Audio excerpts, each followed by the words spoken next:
ರಾಷ್ಟ್ರೀಯ ಅಪರಾಧ ತಡೆ ಮತ್ತು ಮಾನವ ಹಕ್ಕುಗಳ ಭಾರತ ಪರಿಷತ್ತು anti crime and human rights of India ಸಂಸ್ಥೆಯ ವತಿಯಿಂದ ನಾನು ಶ್ಯಾಮ್ ಅಂತೇಳಿ ರಾಷ್ಟ್ರೀಯ ಹಾಗೂ ರಾಜ್ಯ ಅಧ್ಯಕ್ಷರಾಗಿ ಇವತ್ತು ನನ್ನ ಜೊತೆಯಲ್ಲಿ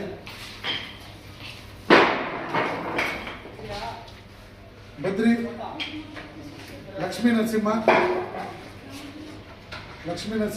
ರಾಜ್ಯ ಉಪಾಧ್ಯಕ್ಷರಾಗಿ ಇವತ್ತು ನಮ್ಮ ಜೊತೆಯಲ್ಲಿ ಅದೇ ರೀತಿಯಲ್ಲಿ ನಮ್ಮ ರಾಜ್ಯ ನಿರ್ದೇಶಕರಾದಂಥ ನಾಗರಾಜ್ ರೆಡ್ಡಿ ಅವರು ಕೂಡ ಬಂದಿದ್ದಾರೆ. ಇವತ್ತೇನು ಇಲ್ಲಿ ಬಂದಿರುವಂಥ ವಿಚಾರ ಅಂತಂದರೆ ಬೆಂಗಳೂರು ನಗರ ಯಲಹಂಕ ತಾಲೂಕು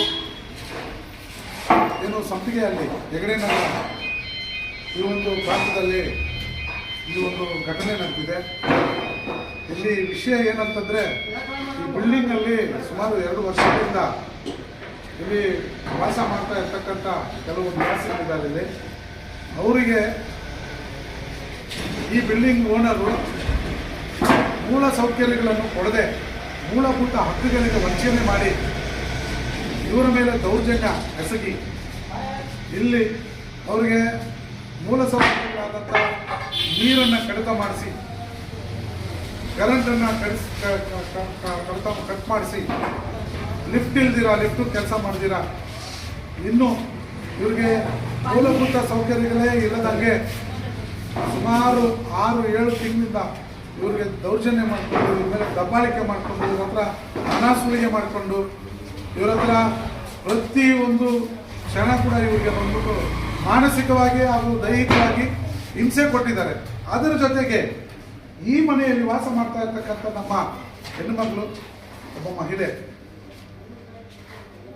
ಒಬ್ಬ ದಲಿತ ಮಹಿಳೆ, ಹೆಸರು ಶ್ರುತಿ ಅಂತೇಳಿ ಮಂಡ್ಯದಿಂದ ಬಂದು ಇಲ್ಲಿ ಕೆಲಸ ಮಾಡಿಕೊಂಡು ರಾತ್ರಿ ಆಗೋ ಕಷ್ಟಪಟ್ಕೊಂಡು ದುಡ್ಕೊಂಡು ತನ್ನ ಜೀವನ ಸಾಗಿಸ್ತಾ ಇರ್ತಕ್ಕಂಥ ಮಹಿಳೆ ಮೇಲೆ ಅವರು ಅವಾಚ್ಯ ಶಬ್ದಗಳಿಂದ ಬೈದಿರೋದಲ್ಲ, ಇವ್ರಿಗೆ ದೌರ್ಜನ್ಯ ಮಾಡಿ ಇವ್ರ ಮೇಲೆ ಹಲ್ಲೆ ಮಾಡಕ್ಕೆ ಬಂದಿದ್ದಾರೆ.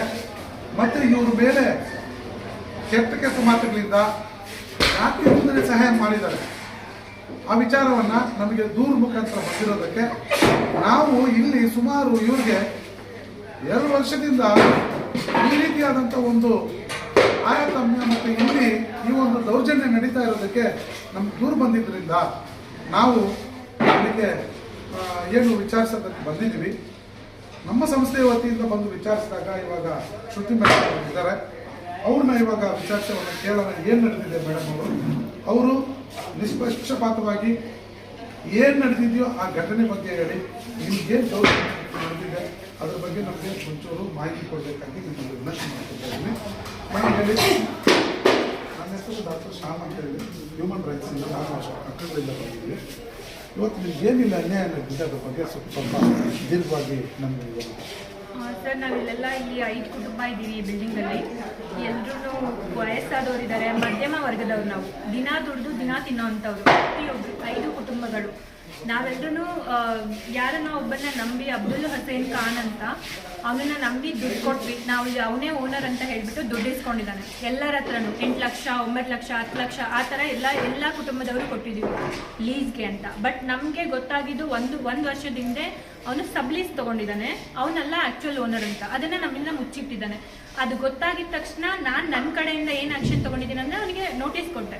ನನಗೆ ತುಂಬ ಪ್ರಾಬ್ಲಮ್ ಇದೆಪ್ಪ ಈ ಮನೆಯಲ್ಲಿ, ನನಗೆ ಟ್ರಾವೆಲ್ ಮಾಡೋಕ್ಕೆ ಪ್ರಾಬ್ಲಮ್ ಆಗ್ತಿದೆ, ಕೊಟ್ಬಿಡಿ ನನಗೆ ದುಡ್ಡು 3 ಮಂತ್ಸ್ ಅಂತ ಹೇಳಿ ಅವನು ತಮ್ಮನ ಹತ್ರ ಹೇಳಿ ಕಾಂಟ್ಯಾಕ್ಟ್ ಮಾಡ್ತಾಯಿದ್ದ. ಆಮೇಲೆ ಅವ್ನ ನಂಬರ್ ತೊಗೊಂಡು ಅವ್ನು ಕಾಂಟ್ಯಾಕ್ಟ್ ಮಾಡಿದ್ದಕ್ಕೆ ನನಗೂ ಅವನಿಗೂ ಏನು ಸಂಬಂಧ ಇಲ್ಲ, ನನ್ನ ತಮ್ಮ ಏನೂ ಹೇಳಿಲ್ಲ, ನನಗೆ ಗೊತ್ತಿಲ್ಲ ಅಂತ ಹೇಳಿ. ಸೊ ಇದೇ ಥರ ಆಗಿ 1.5 ವರ್ಷ ಆಯಿತು. ನಾನು ತುಂಬ ದುಡ್ಡು ಖರ್ಚು ಮಾಡಿದ್ದೀನಿ, ಅದು ಪ್ರಾಬ್ಲಮ್ ಆಗಿಲ್ಲ. ಈಗ 5-6 ತಿಂಗಳಿಂದ ಏನು ನಡೀತಾ ಇದೆ ಅಂತಂದರೆ, ಆ್ಯಕ್ಚುಯಲ್ ಓನರ್ ಫಿಜಾ ಕೌಶರ್ ಮತ್ತು ಅಲಿ ಮುಜಾಹಿದ್ ಅಂತ, ಮತ್ತು ಅವರಮ್ಮ ಫಿಜಾ ಕೌಶರ್ ಅಮ್ಮ, ಹೆಸರು ಕರೆಕ್ಟಾಗಿ ಗೊತ್ತಿಲ್ಲ. ಅವರು 3 ಜನ ಬಂದು ನಮಗೆ 5 ಮಂತ್ಸ್ ಆಯಿತು. ಆಲ್ಮೋಸ್ಟ್ 5 ಮಂತ್ಸಲ್ಲಿ 1 ಮಂತಲ್ಲಿ ನಮಗೆ 4 ಡೇಸ್ 5 ಡೇಸು ಕರೆಂಟು ಮತ್ತು ಎಲೆಕ್ಟ್ರಿಸಿಟಿ ನಾವು ಬಿಲ್ ಕಟ್ತಾ ಇದ್ದೀವಿ. ಪ್ರತಿ ತಿಂಗಳು ಪ್ರತಿಯೊಬ್ಬರು ಇಲ್ಲಿರೋರು ಪ್ರತಿ ತಿಂಗಳು ಬಿಲ್ ಕಟ್ತಾ ಇದ್ದೀವಿ, ನೀರು ಬಿಲ್ ಕಟ್ತಾ ಇದ್ದೀವಿ. ಬಟ್ ನಮಗೆ ನೀರಿಲ್ಲ, ಕರೆಂಟ್ ಇಲ್ಲ. ಪ್ರತಿದಿನ ಹೆಂಗಾಗ್ತಿದೆ ಅಂದರೆ, ರಾತ್ರಿ 3 ಗಂಟೆಗೆ ಬಂದುಬಿಟ್ಟು ಹೊಡೆಯೋದು, ಅಂದರೆ ಅದು ಗೇಟ್ ಹೊಡೆಯೋದು, ಈ ಬೀಗ ಹೊಡೆಯೋದು, ಮತ್ತು ಅವರೇ ಟ್ರಾನ್ಸ್ಫಾರ್ಮರ್ ನಾನು ತೊಗೊಂಡು ಹೋಗ್ತೀನಿ, ಟ್ರಾನ್ಸ್ಫರ್ ಮಾಡೋ ಹಕ್ಕು ನನಗೆಲ್ಲ ಇದೆ ಅಂತ ಹೇಳೋದು. ನಾವೇನು ಹೇಳ್ತೀವಿ, ಲೀಗಲಾಗಿ ಬನ್ನಿ, ಸರಿ ನಿಮ್ಮದೇ ಆ ಬಿಲ್ಡಿಂಗ್ ಹೌದು, ಬಟ್ ನೀವು ನಮಗಿರಲಿಲ್ಲ ಅಲ್ಲ, ನಾವು ಕಾಂಟ್ರಾಕ್ಟ್ ಕೊಟ್ಟಾಗ ನೀವು ಇರಲಿಲ್ಲ, ನೀವು ಇನ್ನೊಬ್ರಿಗೆ ಕಾಂಟ್ರಾಕ್ಟ್ ಕೊಟ್ಟಿದ್ದಕ್ಕೆ ಅವ್ರು ನಮಗೆ ಕೊಟ್ಟಿದ್ದಾರೆ. ನಿಮ್ಮಿಂದಲೂ ಪ್ರಾಬ್ಲಮ್ ಆಗಿ, ನಿಮ್ಮಿಂದ ತಪ್ಪಾಗಿದೆಯೋ ಪ್ರಾಬ್ಲಮ್ ಆಗಿದೆಯೋ ನನಗೆ ಗೊತ್ತಿಲ್ಲ, ನಿಮ್ಮ ಪ್ರಾಬ್ಲಮ್ ನಿಮ್ಮದು. ಬಟ್ ನಾವೇನು ಮಾಡಿದ್ದೀವಿ, ನಾವು ನಮ್ಮದು ಕಷ್ಟಪಟ್ಟು ದುಡ್ಡು ಕೊಟ್ಬಿಟ್ಟು ಈಗ ನಾವೆಲ್ಲರೂ ನೀವಿಬ್ಬರು ಕಿತ್ತಾಡ್ಕೊಳ್ಳೋದು ಬಿಟ್ಬಿಟ್ಟು ನಮಗೆ ಪ್ರಾಬ್ಲಮ್ ಮಾಡ್ತಾ ಇದ್ದೀರಾ. ಅಬ್ದುಲ್ ಹಸೀನ್ ಖಾನು ನಮ್ಮ ಹತ್ರ ದುಡ್ಡು ಇಸ್ಕೊಂಡಿರೋ ಮನುಷ್ಯ, ಅವನು ಕಾಲ್ ರಿಸೀವ್ ಮಾಡಲ್ಲ, ಅವ್ನ ಮನೆ ಖಾಲಿ ಮಾಡಿದ್ದಾನೆ. ಆಫೀಸ್ ಹತ್ರ ಹೋದರೆ ಆಫೀಸ್ ಹತ್ರ ಇಲ್ಲ ಅಂತ ಹೇಳ್ತಾನೆ, ಅಡ್ರೆಸ್ ಕೊಟ್ಟಿಲ್ಲ, ಕಾಂಟ್ಯಾಕ್ಟ್ ಅಡ್ರೆಸ್ ಕೊಟ್ಟಿಲ್ಲ, ಅವ್ನು ಏನು ಮಾಡ್ತಿದ್ದಾನಂತ ಗೊತ್ತಿಲ್ಲ. ಮತ್ತು ನನಗೆ ಗೊತ್ತಾಗಿರೋ ಪ್ರಕಾರ ಇದೊಂದೇ ಬಿಲ್ಡಿಂಗ್ ಅಲ್ಲ, ತುಂಬ ಕೇಸ್ ನಡೀತಾ ಇದೆ. ಒಂದು ತುಂಬ ಬಿಲ್ಡಿಂಗಿಗೆ ಒಂದು 500 ಜನಕ್ಕೆ ಇದೇ ಥರ ಮೋಸ ಮಾಡಿದ್ದಾನೆ. ಅದು ಫ್ರಾಡ್, ದೊಡ್ಡ ಫ್ರಾಡ್ ಅಂತ, ಆಯಿತಾ. ಇವಾಗ ಫಿಜಾ ಬಂದುಬಿಟ್ಟು, ಫಿಜಾ ಮತ್ತು ಅವ್ರ ಹಸ್ಬೆಂಡು, ಅವರಮ್ಮ 3 ಜನ ಬಂದು ಎವ್ರಿ ಡೇ ಟಾರ್ಚರ್ ಮಾಡ್ತಾ ಇದ್ದಾರೆ ನಮಗೆ.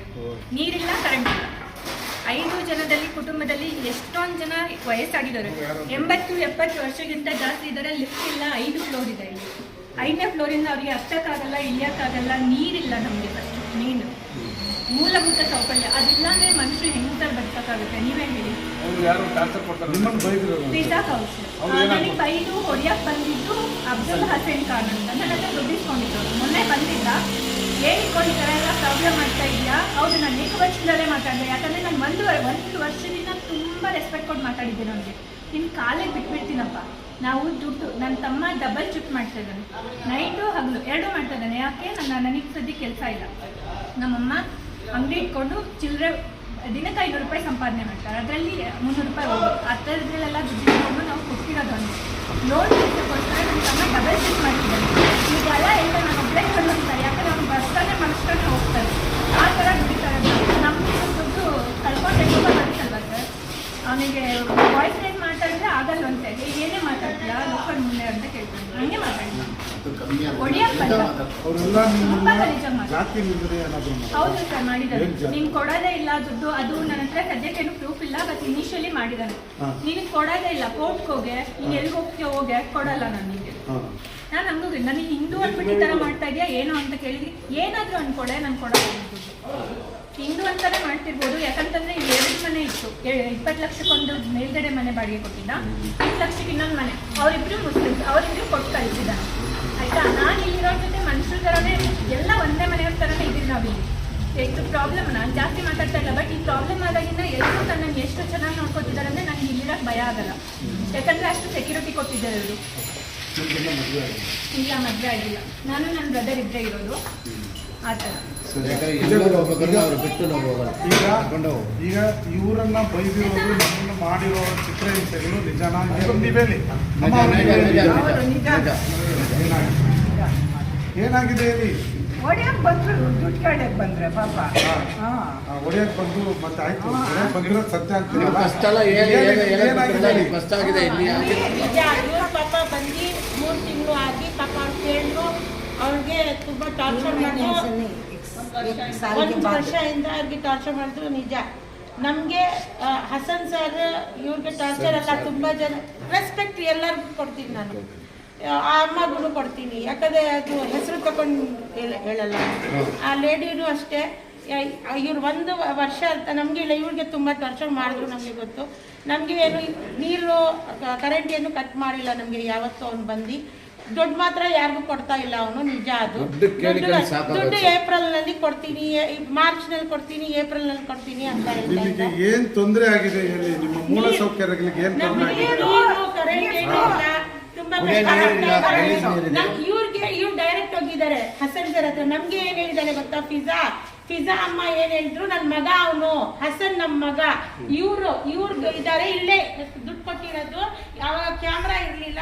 ಫಿಜಾ ಅಮ್ಮ ಏನ್ ಹೇಳಿದ್ದಾಳೆ ಅಂದ್ರೆ, ಅವ್ರು ನನ್ನ ಮಗ ಹಸನ್, ನನ್ನ ಮಗ, ಅಗ್ರಿಮೆಂಟ್ ಆಗಿತ್ತೆ ಅಲ್ಲ, ಹಸನ್ ನನ್ನ ಮಗ, ಫಿಜಾ ನನ್ನ ತಂಗಿ, ಇನ್ನ ಯಾರು ಅವ್ರ ಮಗ ಮುಜಾಹಿದ್, ಅವ್ರ ಗಂಡ, ಎಲ್ಲ ಇವ್ರ ರಿಲೇಷನ್, ನಮ್ಮ ರಿಲೇಷನ್ನೇ ಅಂತ ಇವರೆಲ್ಲ ದುಡ್ಡು ಕೊಟ್ಟಿರೋದು. ನಮ್ಗೆ ಏನು ಹೇಳಿದ್ರು, ಔಟ್ ಆಫ್ ಕಂಟ್ರಿನಲ್ಲಿ ಇದ್ದಾಳೆ ಫಿಜಾ, ಆಫೀಸ್ ಹತ್ರ ಹೋದ್ರೆ ಅವಳ ತಂಗಿನೇ, ಅವಳು ಹಸನ್ ತಂಗಿ ಅಂತ ನಮ್ಗೆ ಹೇಳಿದ್ರು.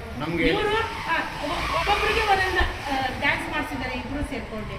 ಜಾಸ್ತಿ ನಮಗೆ ಫಿಜಾ ಇವಾಗ ಅವನು ಹಸನ್ ಸ್ವಲ್ಪ ತುಂಬಾ ಕಡೆ ಮಾಡಿದ ಇದ್ದಾನೆ, ಆದ್ರೆ ನಮ್ಗೆ ಜಾಸ್ತಿ ಟಾರ್ಚರ್, ನಮ್ಗೆ ಜಾಸ್ತಿ ಟಾರ್ಚರ್ ಬಂದು ಫಿಜಾ ತುಂಬಾ ನೀರಿಗೆ ಎಲ್ಲ ನಮ್ಗೆ ಏನ್ ದುಡ್ಡು, ಇವ್ರಿಗೆ ಇರ್ಲಿ ದುಡ್ಡು ಬೇಕು, ನಮ್ಗೆ ಇರ್ಲಿ ದುಡ್ಡು ಬೇಕು ಅಷ್ಟೇ ಸರ್. ಅವ್ರವ್ರ ಅಗ್ರಿಮೆಂಟ್ ಹಾಕೊಂಡಿರೋದು. ನಾವು ಹೋಗಿ ನಾವು 2 ವರ್ಷದಿಂದ ಇಲ್ಲಿ ವಾಸ ಮಾಡಿದ್ವಿ. ಅವಳು 1.5 ವರ್ಷ ಆದ್ಮೇಲೆ ಬಂದು ಇದು ಅವನ ಬಿಲ್ಡಿಂಗ್ ಅಲ್ಲ, ಅಷ್ಟು ದಿವಸ ಏನ್ ಹೇಳಿದ್ಲು, ಇದು ನನ್ನ ತಮ್ಮಂದೇ ಬಿಲ್ಡಿಂಗ್, ಹಸನ್ ನನ್ನ ತಮ್ಮ ಅಂತ ಎರಡು ಬಿಲ್ಡಿಂಗ್ ಎಲ್ಲರೂ ಇಲ್ಲಿಂದ ಹೋಗಿ ಅಂತ ಹೇಳ್ತಾರೆ. ಒಂಥರ ಟಾರ್ಚರ್ ಮಾಡ್ಬಿಡ್ತಾ ಇದಾರೆ ಎಲ್ಲಾರ್ಗೆ. ಇವ್ರ ಪಾಪ ಕೆಲ್ಸಕ್ಕೆ ಹೋಗ್ತಾರೆ, ಇವರು ಹಸನ್ ಜೊತೆ ಜಗಳ ತುಂಬಾ ದಿವಸ ನಡೀತಾ ಇದೆ ಪಾಪ ದುಡ್ಡಿಗೆ. ನಾನು ನಂಬ್ತೀನಿ ಅದು. ಅವ್ರಿಗೂ ಒಂಥರ ಪಾಪ ತುಂಬಾನೇ ಫೈಟ್. ನಾವು ಹೋಗ್ತಾ ಇದ್ವಿ ಅವ್ರ ಮನೆ ಹತ್ರ, ರಾತ್ರಿ ಅವ್ರ ಮನೆಗೆ ಹೋಗ್ತಾ ಇದ್ವಿ.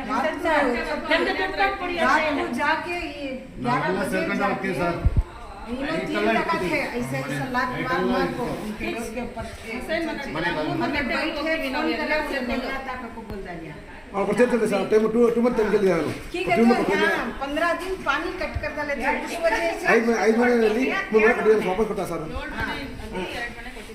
2 ಮನೆ ಕೊಟ್ಬಿಟ್ಟಿದ್ದಾನೆ ಅವನು, ಆದ್ರೆ ನಮ್ಗೆಲ್ಲ ದುಡ್ಡು ಇನ್ನ ಕೊಟ್ಟಿಲ್ಲ. 1 ತಿಂಗಳು ಟೈಮ್. ಈಗ ನೋಡಿ, ಇವಾಗ ಫಿಜಾ ಬಂದು ನನಗೆ ಜೋರಾಗಿ ತಳ್ಳಿ ಬಡ್ದಿದ್ದಾಳೆ. ನಾನು ಕೂತ್ಕೊಂಡಿದ್ದೀನಿ, ನೀವು ಪಾಪ ಪೇಪರ್ ಓದ್ತೀನಿ ಅಂದ್ರಲ್ಲ, ಅದಕ್ಕೆ ಅಲ್ಲಿಂದ ಬಂದಿದ್ದೀನಿ ಸರ್. ಏರ್ಪೋರ್ಟಿಂದ ಚೇರ್ ಹಾಕೊಂಡು ಕೂತ್ಕೊಂಡಿದ್ರೆ ಮೊಬೈಲ್ನಲ್ಲಿ ಅವ್ರ ಗಂಡ ರೆಕಾರ್ಡ್ ಮಾಡ್ತಾ ಇದ್ದಾರೆ. ಜಗಳ ಅಂದ್ರೆ ಅವ್ರು ಎಲ್ಲಿ ಸರ್ದಾರ್ ಸರ್ ಅವ್ರ ಮೇಲೆ ತಳ್ಳಿ ಅಮ್ಮ ಮೇಲೇನೆ ಬೀಳ್ಬಿಡ್ತಾ ಇದ್ದಾಳೆ ಅವಳ ಅಮ್ಮ, ಹೊಡಿಲಿ ಅಂತ, ಬೇಸಾಗ್ಲಿ ಅಂತ. ಆದ್ರೆ ಆಮೇಲೆ ಏನ್ ಮಾಡಿದ್ರು, ನನಗೆ ತಳ್ಳಿ ಜೋರಾಗಿ, ಅದನ್ನು ಮೊಬೈಲ್ ಕೇಳಿ ನಾನು ಚೇರ್ ಮೇಲೆ ಕೂತ್ಕೊಂಡಿದ್ರೆ ತಳ್ದಿರೋದಲ್ಲ, ಜೋರಾಗಿ ಬಡ್ದಿದ್ದಳು. ಇವಾಗ ತಗ ನನ್ನ ಕೈ ಎತ್ತಕ್ಕಾಗ್ತಾಯಿಲ್ಲ, ನಾನು ಯಾವಾಗ ಬಡ್ದೆ ಅಂತ. ಈಗ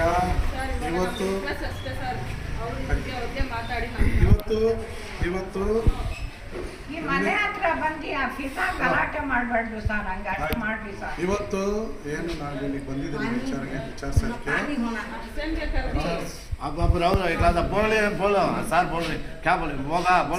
ಯಾಕಂದ್ರೆ ಇವ್ರಿಗೆಲ್ಲ ನೋವಿದೆ, ಅವ್ರು ಹಂಚ್ಕೋಬೇಕಂತ ಮನಸ್ಸಿದೆ. ಬಟ್ ಇಲ್ಲಿ ಏನಂತಂದ್ರೆ ನಡೆದಿರೋ ವಿಚಾರ ಇದು. ಸೊ ಇವತ್ತು ನಾವು ಇಲ್ಲಿ ಬಂದಿದ್ದೀವಿ, ವಿಚಾರಿಸಿದ್ವಿ, ಇದು ಸತ್ಯ ಅಂತ ಗೊತ್ತಾಯಿತು. ಇವತ್ತು ನಾವು ಕಾನೂನಿಗೆ ಅದನ್ನು ತಿಳಿಪಡಿಸಿ ಕಾನೂನು ರೀತಿಯಲ್ಲಿ ಯಾವ ರೀತಿಯಲ್ಲಿ ಇವರಿಗೆ ನ್ಯಾಯ ಕೊಡಿಸ್ಬೇಕು ಆ ನ್ಯಾಯಕ್ಕೋಸ್ಕರ ನಾವು ಕೆಲಸ ಮಾಡ್ತೀವಿ ಅಂತ ಹೇಳ್ತಾ ನನ್ನ ಮಾತನ್ನು ಮುಗಿಸ್ತೀವಿ.